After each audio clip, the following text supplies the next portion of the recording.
नमस्कार मित्रांनो, तुम्हालाही व्यवसाय करायचा असेल परंतु तुमच्याकडे जरी व्यवसाय करण्यासाठी पुरेसा भांडवल नसेल, आर्थिक प्रॉब्लेम असेल तर तुम्ही अण्णासाहेब पाटील कर्ज महामंडळ योजनेमधून 10 ते 50 लाख रुपयांपर्यंतचं कर्ज घेऊ शकतात। मित्रांनो, यासाठी तुम्हाला कशा पद्धतीने अर्ज करायचा आहे तेही तुम्हाला मी स्टेप टू स्टेप माहिती सांगणार आहे। त्यानंतर यासाठी तुम्हाला कोणकोणता क्रायटेरिया, पात्रता, अटी लागणार आहेत याची सुद्धा सविस्तर माहिती या व्हिडिओमधून देणार आहे।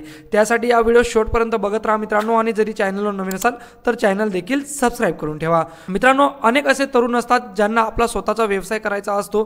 ते अनेक व्यवसाय जशा प्रकारे शेळी पालन असो, दूध व्यवसाय असो किंवा एखादी गाडी घ्यायची असेल, असे अनेक व्यवसाय असतात जे तरुणांना करायचे असतात, परंतु त्यांच्याकडे हा व्यवसाय सुरू करण्यासाठी पुरेसा भांडवल नसतो। हेच गोष्ट लक्षात घेत राज्य सरकारने अण्णासाहेब पाटील महामंडळ स्थापन केलं होतं आणि अण्णासाहेब पाटील महामंडळ योजनेमधून 10 ते 50 लाख रुपयांपर्यंतचं कर्ज त्यांना व्यवसाय करण्यासाठी हे बिनव्याजी देण्यात येत होतं। मित्रांनो, यासाठी कशा पद्धतीने अर्ज करायचा आहे चला तर पाहूया स्टेप टू स्टेप हा व्हिडिओमध्ये। मित्रांनो, राज्यात बेरोजगारांची संख्या झपाट्याने वाढत चालली आहे। त्याच्या हालात काम मिळणे कठीण झाले आहे। म्हणून महाराष्ट्र सरकारने राज्यातील मराठा समाजातील तरुणांना स्वतःचा व्यवसाय सुरू करण्यासाठी आर्थिक मदत करण्यासाठी अण्णासाहेब पाटील आर्थिक विकास महामंडळाची स्थापना केली होती। या योजनेच्या माध्यमातून मराठा समाजातील सुशिक्षित आणि बेरोजगार तरुणांना स्वतःचा व्यवसाय सुरू करण्यासाठी सरकार अण्णासाहेब पाटील कर्ज योजनेअंतर्गत 10 ते 50 लाख रुपयांपर्यंतचं कर्ज उपलब्ध करून देत असतं। आता मित्रांनो, अण्णासाहेब पाटील कर्ज योजनेमधून 3 प्रमुख योजना राबवल्या जातात, ज्यात टाइप 1 मध्ये येतं ते म्हणजे वैयक्तिक कर्ज व्याज परतावा योजना, त्यानंतर 2 गट कर्ज व्याज परतावा योजना आणि गट प्रकल्प कर्ज योजना, अशा या 3 योजना अण्णासाहेब पाटील महामंडळ राबवत असतं। आता मित्रांनो, तुम्हालाही जरी या महामंडळामधून कर्ज घ्यायचं असेल तर त्यासाठी लाभार्थी पात्रता निकष काय ठरवण्यात आलेले आहे, तर प्रथम नागरिक हा महाराष्ट्र रहिवासी असणं गरजेचं आहे मित्रांनो, आणि तो मराठा समाजाचा असणं सुद्धा गरजेचं आहे। उमेदवाराच्या वयोमर्यादामध्ये अट पुरुषांकरिता जास्तीत जास्त 50 तर महिलांकरिता जास्तीत जास्त 55 वर्ष असणं गरजेचं आहे मित्रांनो। आता अटचा जो विषय तर काही नवीन अपडेटनुसार किंवा काही दुसऱ्या वेबसाईटवर ही जी अट दिलेली आहे तर मित्रांनो, नवीन अट ही 18 वर्ष करण्यात आलेली आहे आणि जास्तीत जास्त 50 वर्ष ही पुरुषांकरिता करण्यात आलेली आहे मित्रांनो। तर बघा मित्रांनो, एक वेबसाईट आहे तर त्या वेबसाईटवर काही महत्त्वपूर्ण जे बदल आहेत तर ते याबद्दल दिलेले आहेत। ते म्हणजे अण्णासाहेब पाटील कर्ज योजनेतून झालेल्या प्रमुख बदल म्हणजे कर्जाचा कालावधी 5 वर्षाहून 7 वर्षापर्यंत वाढवलेला आहे। अर्जदाराची वयोमर्यादा ही 18 वर्षापासून ते 60 वर्षापर्यंत करण्यात आलेली। अर्जदाराचे उत्पन्न हे 8 लाखापेक्षा कमी करण्यात आलेले, 8 लाखापेक्षा कमी हवं गरजेचं आहे। त्यानंतर नवीन नियमाप्रमाणे सगळे कागदपत्र तुम्हाला जमा करणं हे गरजेचं राहणार आहे मित्रांनो। तर दुसऱ्या वेबसाईटवर हे बदल दिलेले आहेत, परंतु मी जेव्हा ऑफिशियल वेबसाईटवर बघतोय तर ऑफिशियल वेबसाईटवर कोणताही बदल हा देण्यात आलेला नाही मित्रांनो। या संदर्भात तुम्ही अधिक तुमच्या जवळचं जे महामंडळ कार्यालय असेल तर त्या कार्यालयाला भेट देऊन सुद्धा याबद्दल चौकशी करू शकतात। कदाचित ऑफिशियल वेबसाईटवर अपडेट केलं नसेल मित्रांनो, आणि जी वेबसाईट आहे दुसरी तर तिच्यावर हे बदल आलेले आहेत मित्रांनो। इथं बघा तुम्हाला दिलेलं आहे की 50 वर्ष पुरुषांकरिता आणि 55 वर्ष महिलांकरिता ठेवण्यात आलेलं आहे मित्रांनो। त्यानंतर वार्षिक उत्पन्न मर्यादा असणं सुद्धा गरजेचं आहे मित्रांनो, जी की 8 लाख आहे, किंवा इथं ऑफिशियल वेबसाईटवर ती जी मर्यादा आहे उत्पन्नाची तर ती स्पष्ट करण्यात आलेली नाही, परंतु मी जेव्हा प्रायव्हेट वेबसाईटला चेक करतोय तर तिथं ती मर्यादा 8 लाख आहे मित्रांनो। त्यानंतर सदर योजनेअंतर्गत लाभार्थ्याने महामंडळाच्या इतर कोणत्याही योजनेचा लाभ घेतलेला नसावा मित्रांनो। त्यानंतर सक्षम मापदंडाच्या अंतर्गत अर्ज करताना अपंगत्व प्रमाणपत्र असणं गरजेचं आहे। जे अपंग बांधव अर्ज करतील तर त्यांच्याकडे हँडिकॅप सर्टिफिकेट असणं सुद्धा गरजेचं आहे। त्यानंतर तुम्ही जरी एका व्यक्तीला हा जो लाभ आहे तर तो एकाच वेळेला मिळणार आहे। तुम्ही जरी पहिले लाभ घेतला असेल तर तुम्हाला आता महामंडळमधून लाभ मिळू शकत नाही मित्रांनो। तर बघा मित्रांनो, मी आता ऑफिशियल वेबसाईटवर आलेलो आहे, जे की अण्णासाहेब पाटील आर्थिक मागास विकास महामंडळ मर्यादित ही वेबसाईट आहे मित्रांनो। या वेबसाईटवर आल्यानंतर तुम्हाला इथं लॉग इन करायचं आहे। लॉग इन करण्यासाठी तुम्हाला प्रथम नोंदणी करावं लागेल। तर बघा इथं खाली तुम्हाला नोंदणी असा पर्याय दिसत असेल मित्रांनो। या नोंदणी पर्यायावर तुम्ही क्लिक करून तुमचं जे युजर आयडी आणि पासवर्ड आहे तर ते पासवर्ड क्रिएट करून घ्या मित्रांनो। आणि जरी तुमचं पहिलेच नोंदणी झालेलं असेल तर तुम्ही इथं तुमचं युजर आयडी आणि पासवर्ड टाकून लॉग इन या पर्यायावर तुम्हाला क्लिक करायचं आहे मित्रांनो। आता बघा लॉग इन झालेलं आहे माझा अकाउंट. लॉग इन झाल्यानंतर तुम्हाला खाली बघा उपलब्ध योजना असा पर्याय दिसत असेल. उपलब्ध योजना या पर्यायाच्या खाली तुम्हाला योजनांची नावे आहेत, ज्यात तुम्हाला वैयक्तिक कर्ज व्याज परतावा योजना, गट कर्ज व्याज परतावा योजना आणि गट प्रकल्प कर्ज योजना अशा 3 योजना दिसतील. त्या 3 योजनांच्या समोर तुम्हाला पहा बटन दिसत असेल मित्रांनो. जी योजनेसाठी तुम्हाला अर्ज करायचा आहे तर त्या योजनेसमोर पहा बटन याच्यावर क्लिक करा मित्रांनो. आता याच्यावर क्लिक केल्यानंतर तुम्हाला अर्जदार पात्रता निकष हे तपासायचे की तुम्ही या योजनेसाठी पात्र आहात की नाही मित्रांनो. तर बघा इथं आता आपण जेव्हा अर्ज करायला सुरुवात करत आहोत तर इथं जो बदल झालेला आहे तो दिसतोय मित्रांनो.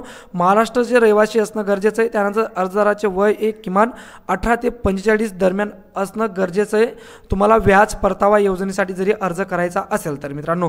त्यानंतर वार्षिक उत्पन्न मर्यादित असावं. इथंही आकडा देण्यात आलेला नाही की उत्पन्न किती असावं, पण मर्यादित असणं गरजेचं आहे मित्रांनो. त्यानंतर तुम्हाला आता खाली स्क्रॉल करून खाली यायचं आहे मित्रांनो. त्यानंतर मार्गदर्शक सूचना हा पर्याय दिसत असेल. मार्गदर्शक सूचना या पर्यायामध्ये तुम्हाला सूचना देण्यात आलेल्या आहेत की कशा पद्धतीने तुम्हाला पूर्ण ही प्रोसेस असणार आहे. त्यानंतर अर्ज प्रक्रिया लिंक तुम्हाला देण्यात आलेली समोरच्या कॉलममध्ये.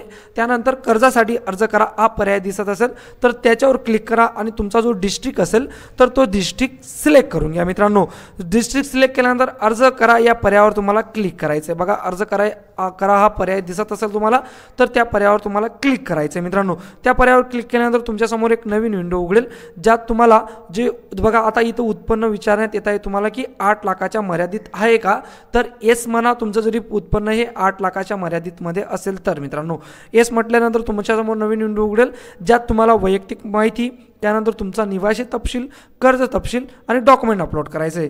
आता वैयक्तिक माहितीमध्ये तुम्हाला तुमचं जे नाव आहे तर ते नाव भरायचं आहे मित्रांनो.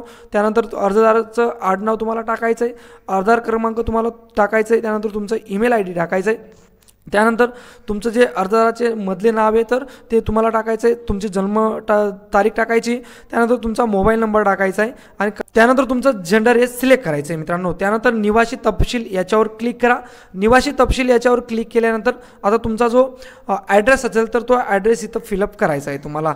इथं तुम्हाला राष्ट्रीयत्व तुमचं जे नॅशनॅलिटी असेल तर ते सिलेक्ट करा. इथे इंडियन सिलेक्ट करून घ्यायचं आहे, इथं महाराष्ट्र सिलेक्ट करून घ्यायचं आहे. त्यानंतर तुम्ही जरी दिव्यांग असाल तर हो म्हणा. तुम्ही पॅन कार्ड धारक आहात का, तुमच्याकडे पॅन कार्ड असणं गरजेचं आहे. पॅन कार्डसाठी तुम्ही इथं येस करा. त्यानंतर खाली पॅन कार्ड नंबर टाका आणि तुमचा परमनंट ॲड्रेस इथं तुम्हाला टाकायचा आहे मित्रांनो. परमनंट ॲड्रेस टाकल्यानंतर तुम्हाला कर्ज तपशील पर्यायावर क्लिक करायचं आहे. कर्ज तपशीलमध्ये तुमच्याकडे पॅन कार्ड आहे हे जेवढी डिटेल्स आपण भरली त्याच्या खाली तुम्हाला जी शैक्षणिक पात्रता आहे तर ती शैक्षणिक पात्रतासुद्धा तुम्हाला सिलेक्ट करणं गरजेचं आहे. तुमचं एज्युकेशन किती झालेलं आहे मित्रांनो. त्यानंतर तुम्हाला पुढे क्लिक करायचं आहे कर्ज तपशीलवर. कर्ज तपशील क्लिक केल्यानंतर तुम्हाला व्यवसायाचं नाव, कशासाठी तुम्ही हे कर्ज घेत असाल तर तो व्यवसायाचं नाव तुम्हाला इथं टाकायचं आहे. इथं मी प्रिंट मीडिया असं टाकतोय मित्रांनो. त्या व्यवसायासाठी कर्ज पाहिजे. त्यानंतर व्यवसायातून मिळणारं अंतिम उत्पादन कशा पद्धतीने असणार आहे तर तेही तुम्ही इथं सिलेक्ट करून घ्या. त्यानंतर व्यवसायाचा पत्ता, तुम्ही बिझनेस जिथं टाकणार आहे तर तिथला पत्ता सुद्धा तुम्हाला इथं टाकायचा आहे. आणि आता सर्वात महत्त्वाची गोष्ट म्हणजे तुम्हाला किती कर्जाची आवश्यकता आहे तर इथं तुम्हाला ती अमाऊंट टाकायची. त्यानंतर अर्ज जतन करा हा पर्याय दिसत असेल तर त्या पर्यायावर क्लिक करा मित्रांनो. अर्ज जतन करा या पर्यायावर क्लिक केल्यानंतर तुम्हाला आता डॉक्युमेंट अपलोड करायचं आहे. यात तुम्हाला आधार कार्ड अपलोड करायचं आहे, मागची पुढची बाजू PDF स्वरूपात. त्यानंतर उत्पन्नाचा दाखला जो की तुमचा 8 लाखापेक्षा कमी असणं गरजेचं आहे. तुमचं जरी IT रिटर्नही असेल तर IT रिटर्नही तुम्ही इथं अपलोड करू शकता मित्रांनो. त्यानंतर इतर कागदपत्र म्हणजे तुमचा जो प्रकल्प अहवाल असेल तर तो प्रकल्प अहवाल तुम्ही अपलोड करा. जो बिझनेस तुम्ही करत असाल त्याचा एक प्रकल्प अहवाल बनवा आणि तो प्रकल्प अहवालसुद्धा तुम्हाला इथं अपलोड करायचा आहे. त्यानंतर ग्रीन कलरमध्ये तुम्हाला दिसत असेल सबमिट करा, तर सबमिट करा या पर्यायावर तुम्हाला क्लिक करायचं आहे. सबमिट करा या पर्यायावर क्लिक केल्यानंतर तुमच्यासमोर जे सहमतीपत्र आहे तर ते सहमतीपत्र ओपन होईल. त्या सहमतीपत्रामध्ये जेवढी डिटेल्स आहे ती एकदा व्हेरीफाय करा आणि आय ॲग्री हा पर्याय दिसत असेल तुम्हाला तर या पर्यायावर तुम्हाला क्लिक करायचं आहे. आय ॲग्री या पर्यायावर क्लिक केल्यानंतर आता तुमचा जो अर्ज क्रमांक आहे तर तो अर्ज क्रमांक हा जनरेट झालेला आहे मित्रांनो. आता तुम्हाला LOI जे उत्पन्न आहे किंवा LOI जनरेट महत्त्वाचा पॉईंट आहे तर तो होणार आहे मित्रांनो. त्यानंतर ओके या बटनावर क्लिक करा. ओके या बटनावर क्लिक केल्यानंतर तुम्हाला इथं तुमची अर्जाची स्थिती दिसते. तर तुम्ही अर्ज केलेला आहे, तुमचा अर्ज क्रमांक सुद्धा आहे, अर्ज कोणत्या तारखेला केलेला आहे तो सुद्धा तुम्हाला इथं दिसत आहे मित्रांनो. त्यानंतर LOI जी आहे तर ती जनरेट LOI या पर्यायावर क्लिक करा. तुमचा जो LOI आहे तर तो जनरेट होऊन जाईल मित्रांनो. त्यानंतर LOI जनरेट केल्यानंतर जो LOI आहे मित्रांनो ते LOIची प्रिंट तुम्हाला घ्यायची. LOIची प्रिंट घेतल्यानंतर ज्या बँका अण्णासाहेब पाटील महामंडळ कर्ज योजनेमध्ये समाविष्ट असतील तर अशा बँकांमध्ये तुम्हाला जायचं आहे. तिथं तुम्हाला कर्ज जे तर ते कर्ज सँक्शन होईल. कर्ज सँक्शन झाल्यानंतर जे बँकेचं सँक्शन लेटर आहे तर ते सँक्शन लेटर तुम्हाला हे अकाउंट लॉग इन करून इथं अपलोड करायचं आहे मित्रांनो. हे अकाउंटमध्ये तुम्ही अपलोड केल्यानंतर तुम्हाला त्या कर्जावर जेही व्याज आहे तर त्या व्याज परतावासाठी तुम्ही अर्ज अशा पद्धतीने इथं करू शकतात मित्रांनो. एक महत्त्वाचा टिप्स तुमच्यासाठी, अण्णासाहेब पाटील महामंडळ स्वतः कर्ज तुम्हाला देत नाही. फक्त तुम्ही जे कर्ज घेतलेलं असतं तर त्या कर्जाचं व्याज ते तुम्हाला देत असतं. तर अशा पद्धतीने तुम्हाला या अण्णासाहेब पाटील महामंडळ कर्ज योजनेची प्रोसेस करायची मित्रांनो. कोण जरी सांगत असेल तुम्हाला की मी इथून कर्ज काढून देतो तिथून कर्ज काढून देतो तर ते 100% फेक आहे मित्रांनो. अशा पद्धतीने कुठेही कर्ज उपलब्ध होत नाही. तुम्हाला बँकमध्ये जावं लागतं. जे LOI लेटर आहे तर ते लेटर घेऊन बँक तुम्हाला कर्ज सँक्शन करते. सँक्शन लेटर तुम्हाला परत इथं अपलोड करावं लागतं. त्यानंतर तुम्हाला व्याज परतावा हा मिळत असतो. तर अशा पद्धतीने तुम्हाला इथे तुमचं व्यवसायाचं स्वप्न पूर्ण करायचं असेल, तुमचा व्यवसाय करायचा असेल, तुमच्याकडे चांगला स्किल असेल, तुम्ही व्यवसाय सक्सेसफुल करू शकतात. आणि तुम्हाला जरी आर्थिक प्रॉब्लेम येत असेल, पैशांचा प्रॉब्लेम येत असेल तर तुम्ही अण्णासाहेब पाटील महामंडळ कर्ज योजनेमधून कर्ज घ्या मित्रांनो आणि तुमचा व्यवसाय करण्यासाठी नक्की सुरुवात करा मित्रांनो. फॉर्म भरताना काही अडचण येत असेल तर तुम्ही आपल्या व्हिडिओच्या कमेंट बॉक्समध्ये नक्कीच कमेंट करू शकतात. हा व्हिडिओ तुमच्या मित्रापर्यंत नक्की शेअर करा जो कर्तृत्वान असेल आणि ज्याला खरोखरच या योजनेची अत्यंत गरज आहे मित्रांनो. व्हिडिओ आवडला असेल व्हिडिओला लाईक करा आणि अशाच महत्त्वपूर्ण अपडेटसाठी आपलं चॅनल देखील सबस्क्राईब करून ठेवा.